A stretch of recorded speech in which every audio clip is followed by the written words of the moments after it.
అందరికీ నమస్కారం అండి. నేను మీ చెట్టింది రవితేజ, మ్యాథ్స్ టీచర్ని. ఈరోజు మ్యాథ్స్లో బేసిక్స్ క్లాస్లో డిస్కస్ చేసే టాపిక్ ఏంటంటే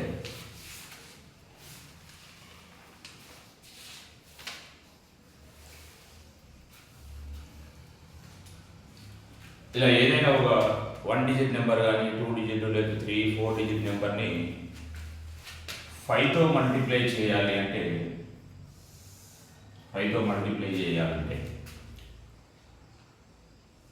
5తో ఉన్న కాంబినేషన్ 2 అంటే 2తో డివిజన్ చేస్తే సరిపోతుంది. 2 2 జా 4, రిమైనింగ్ ఇక్కడ ఒక 1. అలాగే 2 7 జా 14, నెక్స్ట్ 2 1 జా 2, రిమైనింగ్ 1, 2 9 జా 18, నెక్స్ట్ 0, 2 8 జా 16. 2తో డివిజన్ అవ్వలేదు అంటే రిమైండర్ 0 కాబట్టి రిమైండర్ 0ని ఇక్కడ మెన్షన్ చేయాలి. ఇది 5తో మల్టిప్లై చేస్తుంది. అనదర్ ఎగ్జాంపుల్ 6 7 5 8 9 3 into 5 ఇలా ఉంటాయి. 5తో 2 కాంబినేషన్ 2 టేబుల్లో ఈ నెంబర్ని ఎంత డివిజన్ చేస్తే 2 3 జా 6, 2 3 జా 6, అలాగే రిమైనింగ్ 1 15, 2 7 జా 14, రిమైనింగ్ 1, 2 9 జా 18, 2 4 జా 8, అలాగే రిమైనింగ్ 1 13, 2 6 జా 13, రిమైనింగ్ మళ్ళీ 1 వస్తుంది. 1 5 జా 5. ఎప్పుడైతే రిమైండర్ 1 వచ్చిందో ఆ రిమైండర్ 1ని 5తో మల్టిప్లై చేసేసరికి ఇది 5తో ఏదైనా నెంబర్ని మల్టిప్లై చేయడంలో ఒక చిన్న టెక్నిక్. నెక్స్ట్ ఏదైనా నెంబర్ 25తో ఉంటే ఏదైనా నెంబర్ 25తో ఉంటే చూద్దాం ఇలా. ఇంటూ 25. ఈ 25తో వచ్చే కాంబినేషన్ ఏముంటుందంటే 4.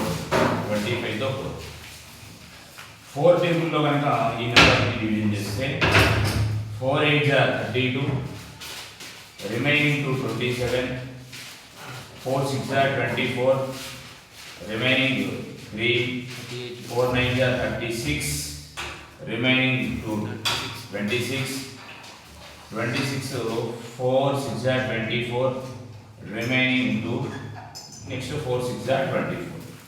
అంటే టోటల్గా రిమైండర్ 0 వచ్చింది. రిమైండర్ 0 వచ్చినప్పుడు 25లో ఎన్ని డిజిట్స్ ఉన్నాయంటే 2 డిజిట్స్ ఉన్నాయి కాబట్టి ఇక్కడ 2 జీరోస్ని మెన్షన్ చేయాలి కంప్లీట్ అయిపోతుంది.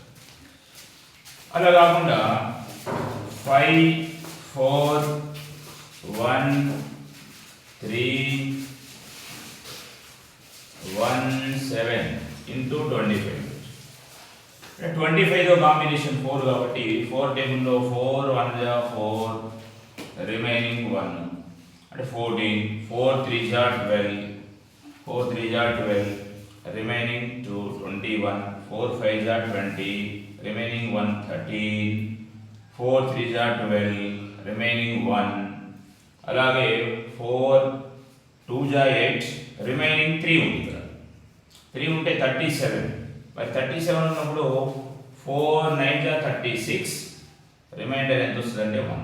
ఈ రిమైండర్ 1 వచ్చినప్పుడు రిమైండర్ 1 ఎప్పుడైనా వచ్చుంటే 25 1 జా ఎంత అవుతుందంటే 25. ఇది దీని ఆన్సర్. అలాగే అంటే రిమైండర్ ఇక్కడ మనకు 0 వచ్చినప్పుడు 2 జీరోస్ని తీసుకోవాలి. రిమైండర్ 1 వచ్చినప్పుడు 25 1 జా 25, రిమైండర్ 2 వస్తే 25 2 జా 50, రిమైండర్ 3 వస్తే 25 3 జా 75. ఎలా మనం ఇక్కడ అంటే ఒక నెంబర్ని 5తో మల్టిప్లై చేసినప్పుడు డైరెక్ట్గా మనం దాని ఆన్సర్ని ఒక టెక్నిక్ ద్వారా నేర్చుకోవడం ఎట్లా అనేది. అలాగే 25తో మల్టిప్లై చేసినప్పుడు ఇక్కడ కూడా మనం 5తో మల్టిప్లై చేసినప్పుడు డివైడెడ్ బై 2 చేసినాము, 25 అయితే డివైడెడ్ బై 4 తీసుకున్నాము. ఇలా అంటే 2 టేబుల్ కానీ 4 టేబుల్ కానీ టేబుల్స్ మనం స్టార్టింగ్ క్లాస్లో చెప్పినట్టు టేబుల్స్ అనేవి పర్ఫెక్ట్గా నేర్చుకున్నట్లయితే మనం బేసిక్స్ చాలా పర్ఫెక్ట్గా వస్తాయి. టేబుల్స్ రాకపోతే మాత్రం మనం బేసిక్స్ నేర్చుకోవడం చాలా ఇబ్బంది అయింది. కాబట్టి వీటి చూసే వాళ్ళందరూ కూడా 100% పిల్లలకి ముందుగా ఈ టేబుల్స్ పైన ఒక కాన్సెప్ట్ రావడానికి రెగ్యులర్గా ప్రతిరోజు కొన్ని టాస్క్ ఇచ్చే టేబుల్స్ని కంప్లీట్ చేయించుకోవాలి. అలా చేయించుకుంటేనే మనం బేసిక్స్ పర్ఫెక్ట్గా నేర్చుకుంటాము. బేసిక్స్ ఎప్పుడైతే పర్ఫెక్ట్గా వస్తాయో ఆటోమేటిక్గా సబ్జెక్ట్ కూడా ఈజీగా అర్థమయ్యే ఛాన్స్ ఉంటుంది. కాబట్టి చూసే ప్రేక్షకులందరూ కూడా దయచేసి యూట్యూబ్ ఛానల్ని సబ్స్క్రైబ్ చేసుకోండి. Thank you.